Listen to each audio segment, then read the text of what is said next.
Hello friends, गाय भैंस बकरी और भेड़ की नस्ल के बाद में आज का नया पॉइंट है ऊँट केवल मैनेजमेंट के बारे में पढ़ेंगे। आपको अगर ये वीडियो साफ दिखाई नहीं दे रहा है तो वीडियो पर क्लिक करें, सेटिंग का ऑप्शन आएगा, वहां जाकर उसे क्लिक करें तो वहां पर क्वालिटी का ऑप्शन आएगा।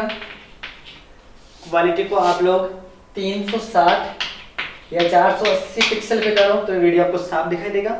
और वीडियो को लाइक करें, शेयर करें, सब्सक्राइब करें। चलो पढ़ते हैं। देखिए, कैमल मैनेजमेंट, ऊंट का प्रबंधन व ऊंट की ब्रिटिश नस्ल पर पढ़ने वाले हैं। तो पूरी दुनिया में देखिए, ऊंट दुनिया में दो प्रकार के होते हैं। ऊंट दो प्रकार के होते हैं, एक तो होता है सिंगल हम्प का और एक होता है डबल हम्प का। सिंगल हम्प वाले को बोलते हैं एक कुबड़ वाला ऊंट। अरे कुबड़ जानते हो ना, ऊंट के शरीर के ऊपर की ओर एक ऐसी स्ट्रक्चर दिखाई देती है जिसको हम्प कहा जाता है, कुबड़ कहा जाता है। तो पहला जो है सिंगल हम्प का ऊंट होता है एक कुबड़ वाला। इसका जूलॉजिकल नेम होता है कैमेलियस ड्रोमोडेरियन। क्या होता है? कैमेलियस ड्रोमोडेरियन। जबकि जो डबल हम्प का होता है जिसके दो कुबड़ पाई जाती है, ये अफ्रीका महाद्वीप में ये वाले ऊंट बहुतायत पाए जाते हैं। अपने यहाँ पर भारत देश में भी ये, लद्दाख में और जम्मू कश्मीर में ये ऊंट देखे जाते हैं। हालांकि कम संख्या में, लेकिन ये ऊंट पाए जाते हैं। इनमें दो कुबड़ पाए जाते हैं। इनका नाम होता है कैमेलियस बेक्ट्रेन। तो दोबारा याद करें, सिंगल कुबड़ वाले का नाम कैमेलियस ड्रोमोडेरियन और डबल कुबड़ वाले का कैमेलियस बेक्ट्रेन। इनके कुल का नाम होता है कैमेलिडी। कुल का नाम कैमेलिडी। अब ऊंट के तापमान की बात की जाए तो तापमान बताने से पहले मैं आपको बताना चाहूंगा, ऊंट अपने तापमान को नियंत्रित रख सकता है क्योंकि ऊंट में कुबड़ पाया जाता है। इस कुबड़ से ये अपने तापमान को नियंत्रित रख सकता है। इसके कुबड़ के और त्वचा के पास में वसा की परत पाई जाती है जिससे यह तापमान को अपने अनुकूल, जलवायु के अनुकूल बना लेता है। इसलिए सुबह के 6 बजे इसका तापमान 34 डिग्री सेंटीग्रेड और शाम के 6 बजे इसका तापमान 36 डिग्री सेंटीग्रेड होता है। तो दोबारा याद करें, ऊंट का तापमान सुबह के 6 AM पर 34 डिग्री सेंटीग्रेड और शाम के 6 PM पर 36 डिग्री सेंटीग्रेड। इसके गर्भकाल की बात की जाए, मादा ऊंट के गर्भकाल की बात की जाए तो 390 से 410 दिन। 390 से 410 दिन। आप इस साथ में याद करो, मैंने आपसे कहा था कि भैंस में होता है 307 से 310 दिन होता है भैंस में। गाय में 282 से 285 दिन और बकरियों में 151 दिन होता है और भेड़ में 145 प्लस माइनस 5 ये दिन होता है। मुर्गियों में 112 से 113 दिन का होता है। मुर्गी के अंडे से 21 दिन का होता है। अब ऊंट का देख लो, 390 से 410 दिन का ऊंट में गर्भकाल होता है। आगे बात करें तो भारत में सर्वाधिक ऊंट राजस्थान में पाए जाते हैं। आप बता दूं, भारत के 75% ऊंट है ना राजस्थान में पाए जाते हैं। जैसे मान लो कि भारत के अंदर 100 ऊंट हो तो उनमें से 75 ऊंट है ना राजस्थान में पाए जाएंगे। अगली बात, वर्तमान 2012 की पशु गणना के अनुसार राजस्थान में ऊंटों की संख्या 0.32 मिलियन है।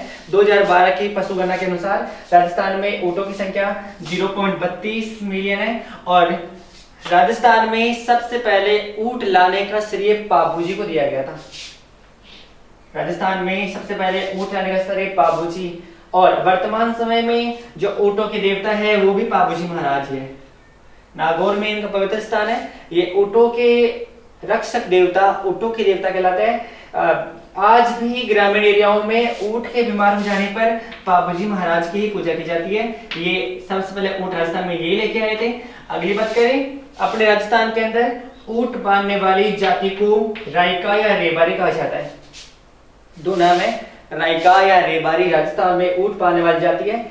फिर देखिए, जो मादा ऊंट होती है, ये ऐसा जानवर है ऊंटों में, ये ऊंट ऐसे जानवर है, मादा ऊंट जो होती है ना अपने बच्चे को लिक्स नहीं करती।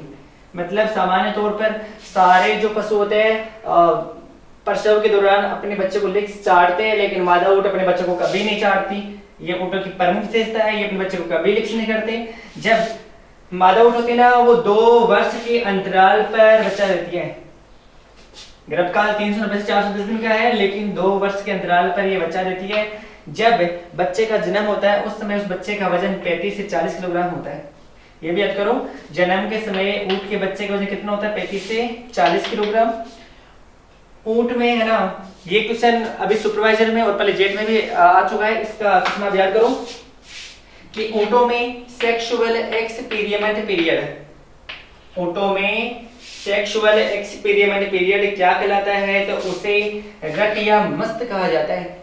दोबारा याद करें, ऊंटों में सेक्सुअल एक्सपेरिमेंट पीरियड को रट या मस्त कहा जाता है। एक क्वेश्चन आप और याद कर लो कि मादा ऊंट, जो मादा ऊंट होती है वो भी नर ऊंटों की भांति, नर ऊंटों की भांति जो रट और मस्त में आती है ना, वो समय सर्दियां होती है। मुख्य तौर पर सर्दियों में ये ना प्रजनन के लक्षण प्रकट करते हैं। मादा ऊंट सर्दियों में नर ऊंट और सर्दियों में मादा ऊंट प्रजनन के लक्षण प्रकट करते हैं, प्रजनन के लक्षण प्रकट करते हैं। आगे बात करें तो अपने राजस्थान के अंदर केंद्रीय ऊंट अनुसंधान संस्थान, केंद्रीय ऊंट अनुसंधान संस्थान, अनुसंधान संस्थान स्थित है, वो है जोहड़वीर बीकानेर। कहां पर है? जोहड़वीर बीकानेर। आपको बता दूं कई बार लिखा आता है NRC for camel, NRC for camel, national research centre for camel, राष्ट्रीय ऊंट अनुसंधान संस्थान, जो कहां पर है? जोहड़वीर बीकानेर में है। अपने यहाँ पर ऊंट की मुख्यतः 3 नस्लें पाई जाती है राजस्थान में। ऐसे ऊंटों की बहुत प्रकार है, बीकानेरी है, जैसलमेरी है, मारवाड़ी है, मेवाड़ी है, गोमट है, सांचौरी है, कच्छी है, बलूची है, सिंधी है। काफी ऊंटों की नस्लें है, लेकिन राजस्थान में मुख्यतः 3 प्रकार के ऊंट पाए जाते हैं, जिनमें पहले नस्ल का नाम है बीकानेरी, बीकानेर नस्ल। यह बीकानेर राजस्थान की नस्ल है, प्रमुख रूप से यह बीकानेर में पाई जाती है। इस ऊंट की मुख्य विशेषता आप याद करोगे, इस ऊंट का रंग काला होता है, कभी कभी भूरा हो सकता है, प्राय कुछ ऊंटों का भूरा होता है, लेकिन मुख्यतः कलर इसका काला होता है। और इसके हम की बात करें, आपको बता दूं, जमीन की सतह से लेकर जो ऊपर का कुबड़ आता है, उस कुबड़ की ऊंचाई इस ऊंट में 10 से 12 फीट होती है। हम की जमीन से ऊंचाई 10 से 12 फीट होती है। बीकानेरी ऊंट विश्व में ऊंटों में से सबसे सुंदर नस्ल का ऊंट है। अगर आप पूछ जाए कि विश्व में सबसे सुंदर नस्ल का ऊंट कौन सा है, बीकानेरी है। और बीकानेरी नस्ल का नाचना ऊंट है, पूरे संसार में प्रसिद्ध है। बीकानेरी ऊंट की प्रमुख विशेषता, इसका सिर, जहां इसकी खोपड़ी खत्म होती है ना, वहां पर एक छोटा सा आंखों के ऊपर, खोपड़ी के ऊपर छोटा सा गड्ढा पाया जाता है। उस गड्ढे को स्टोप कहा जाता है, जिसके कारण यह पूरी दुनिया में सबसे सुंदर नस्ल होती है। और इसकी आंखें गोल व बड़ी होती है, साथ में पलकों पर लंबे बाल पाए जाते हैं।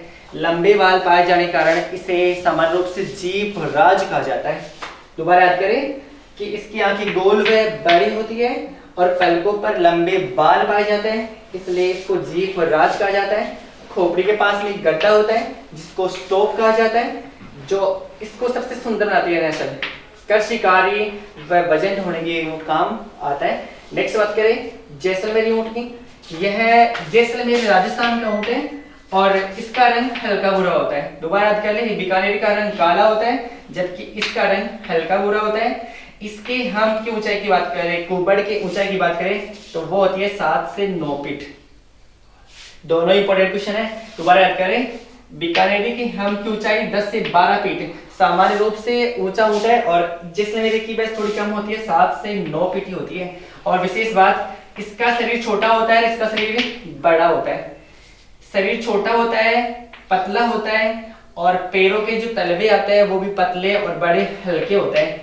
इसलिए यह ऊंट, जैसलमेरी ऊंट, तेज गति से चल सकता है।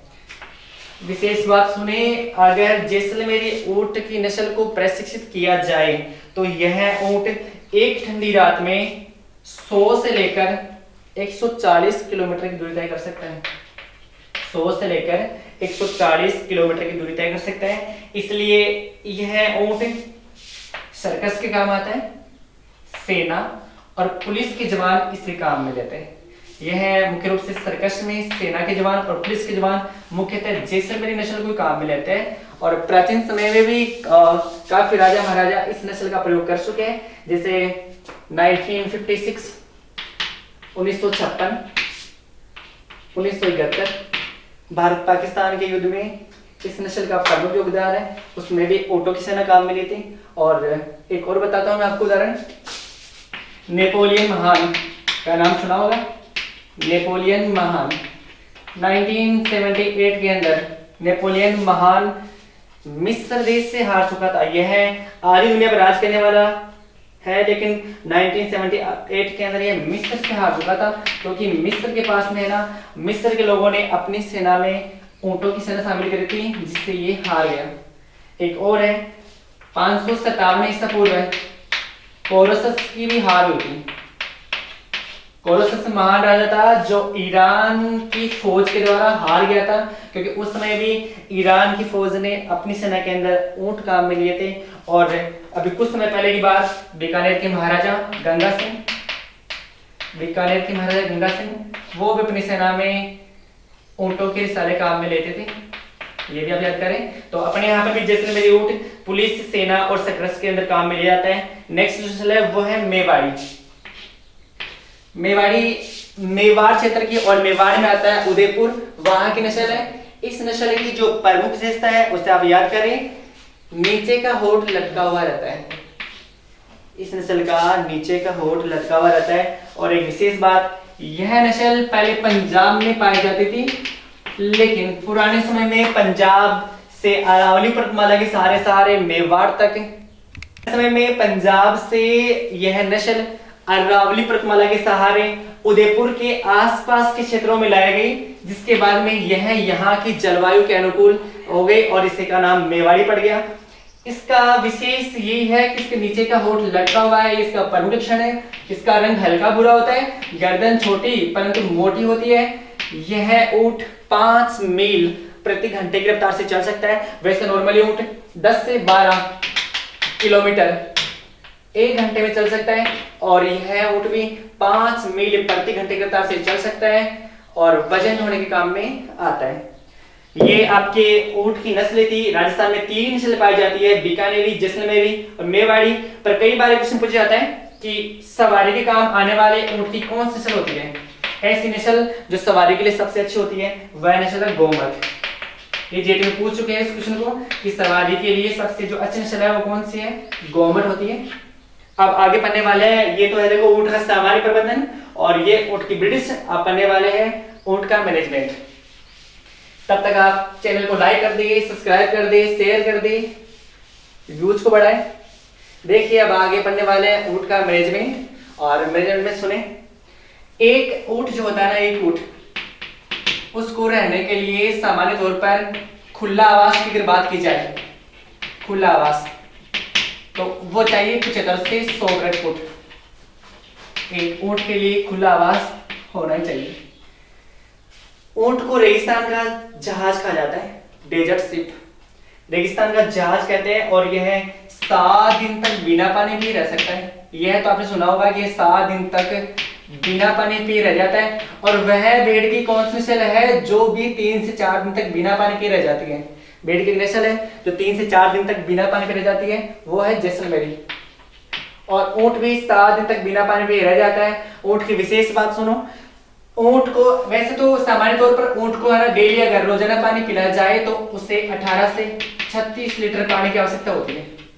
अगर रोजाना पानी पिलाया जाए तो 18 से 36 लीटर। लेकिन रेगिस्तानी क्षेत्रों के अंदर ऊंट को रोजाना पानी नहीं मिलता, 2 से 3 दिन के अंतराल पर इसे पानी पिलाया जाता है।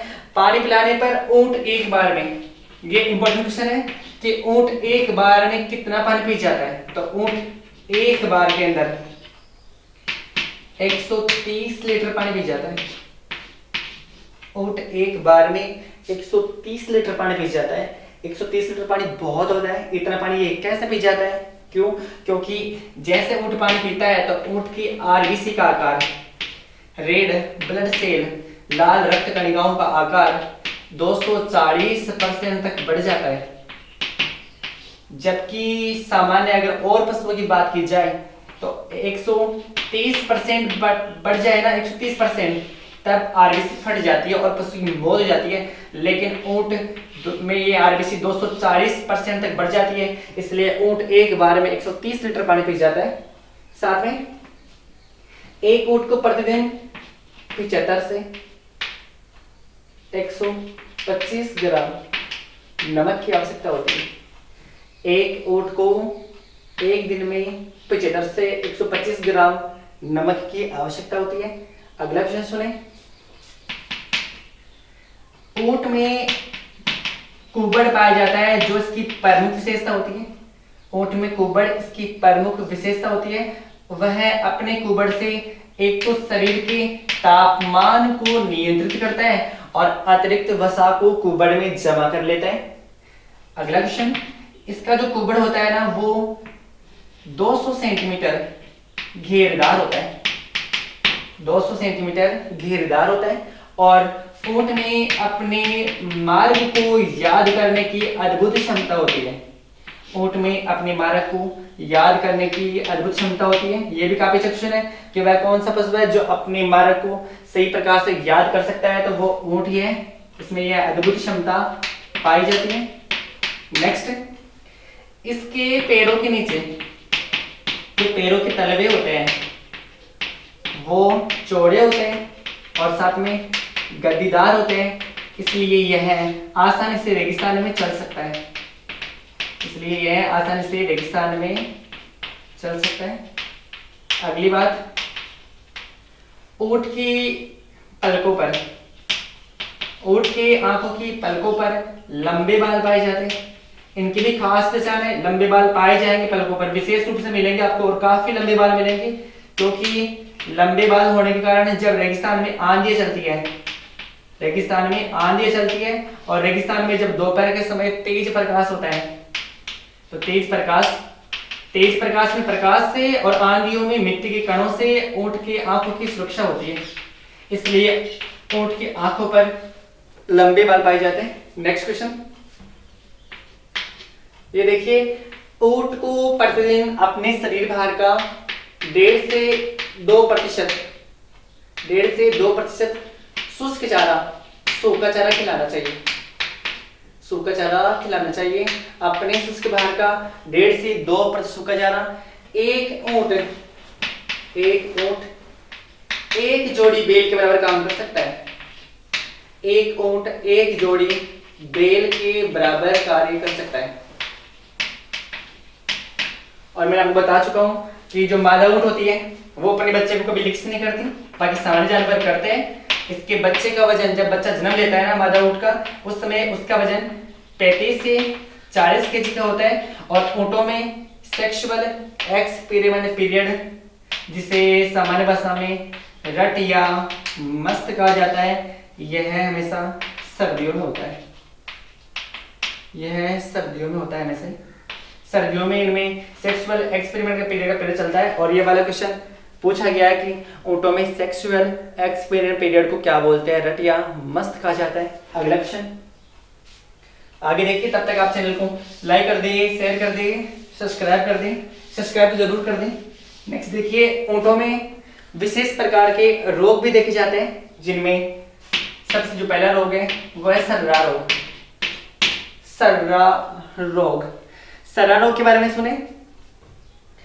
राजस्थान में इस रोग को सड़ा बोलते हैं। राजस्थान में इस रोग को सड़ा बोलते हैं, क्योंकि इसमें ऊँट सड़ जाता है, इसलिए इसे सड़ा कहा जाता है।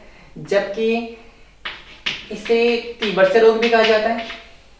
इसे तीव्र रोग भी कहा जाता है, क्योंकि इसमें ये रोग हो जाने पर इसकी कम, मध्यम और तीव्र 3 अवस्थाएं होती है। अगर सामान्य रूप से हुआ है तो ऊँट 3 वर्ष में मर जाता है। इस रोग के अंदर ऊँट 3 साल में सड़ गलकर मर जाता है, इसलिए इसको तीव्र रोग भी बोलते हैं, इसको सड़ा रोग भी बोलते हैं। अंग्रेजी वैज्ञानिक जिसका नाम था डॉक्टर ग्रिफिथ इवान, क्या नाम था? Doctor Griffith Ivan. इन्होंने सबसे पहले सर्रा रोग के कीटाणु की खोज की। सबसे पहले सर्रा रोग के कीटाणु की खोज की, इसलिए इस बीमारी के बारे में जो इसका जो कीटाणु होता है ना, उसका नाम इनके नाम पे पड़ा है। उस कीटाणु का नाम है ट्रिपेनोसोमा इवेंसाई। ट्रिपेनोसोमा इवेंसाई, ये सर्रा रोग की बीमारियों का कीटाणु है ट्रिपेनोसोमा इवेंसाई। जो एक प्रकार का परजीवी होता है। इसके बारे में सबसे पहले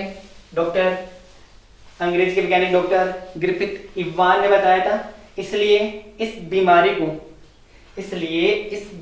को ट्रिपेनोसिमियोसिस कहा जाता है। सिमियोसिस, इस बीमारी को ट्रिपेनोसिमियोसिस कहा जाता है। ट्रिपेनोसोमा इवेंसाई प्रकार के परजीवी से यह रोग होता है। इस रोग में ऊंट गोल गोल चक्कर लगाता है, दीवार से टकराता है, धीरे धीरे उसके अंग सड़ने लग जाता है। बीमार होने पर पावजी महाराज की पूजा की जाती है, लेकिन इसमें ऊंट की समय तो मृत्यु हो जाती है। 3 साल तक यह रोग चलता है। आक्रामक अवस्थाओं में ऊंट कुछ समय में मर जाता है। जबकि इनमें एक रोग और है जिसे मेंज कहा जाता है। मेंज को खाज या खुजली कहा जाता है। यह ऊंटों में देखा जाता है क्योंकि ऊंट हमेशा झुंड में रहते हैं। वैसे तो ऊंट आक्रामक प्रवृत्ति के होते हैं वाले, आक्रामक प्रवृत्ति के होते हैं, झुंड में रहने पसंद करते हैं, धैर्यवान सहनशील प्राणी होते हैं। झुंड में रहने पर कई बार क्या होता है कि इनकी जो त्वचा होती है, त्वचा पर बालों की परत पाई जाती है। बालों की परत पाए जाने के कारण जब गर्मियों में आंधी चलती है तो उन बालों के अंदर मिट्टी फंस जाती है, मिट्टी के कण फंस जाते हैं। मिट्टी के कण फंस जाने पर उनके अंदर कीटाणु जो बरूथी होते हैं, माइट्स, वो मिट्टी के नीचे शरीर की त्वचा से चिपक जाते हैं और वहां पर खाज और खुजली करते हैं, जिससे ऊंट दीवार, कंटीली झाड़ियां, पेड़ों से छील लेता है, खून बहता है, जिससे वहां पे खाज और खुजली हो जाती है। वैसे खाज और खुजली के 4 प्रकार के बरूथी होते हैं, जिनमें मैं आपको बता देता हूँ एक बार चारों बरूथियों के नाम। एक का नाम है डेमोडेक्स फोनिकुलोरम, सर्कोप्टिस स्क्रेबी, सर्कोप्टिस कम्युनिस, सर्कोप्टिस सिम्बोटाइटिस। और ये 4 कीटाणु हैं जिनसे माइट्स फैलता है, खुजली फैलती है, मेंज होता है। लेकिन ऊंटों के अंदर उसका नाम है सर्कोप्टिस कैमेलाई। क्या नाम है? सर्कोप्टिस कैमेलाई, जिससे ऊंटों के अंदर ये खाज खुजली हो जाती है। इसी से प्रमुख रूप से ऊंटों में ये रोग देखा जाता है। बरूथिनाती जो दवाइयां होती है उनका छिड़काव करना चाहिए और समय समय पर बरूथिनाशी दवाइयों का छिड़काव करना चाहिए। समय समय पर इनकी साफ सफाई रखना अति आवश्यक होता है। तो ये ऊंटों में सर्रा रोग देखा जाता है और खाज और खुजली रोग भी देखा जाता है। ये ऊंटों के प्रमुख रोग थे और ऊंट की नस्ल पढ़ चुके हैं, ऊंट के प्रकार, ये सामान्य प्रबंधन पढ़ चुके हैं। इनमें से ही जेटिंग पूछा जाता है और बाहर से नहीं आएगा। चैनल को लाइक करें, शेयर करें और सब्सक्राइब करें। Thank you.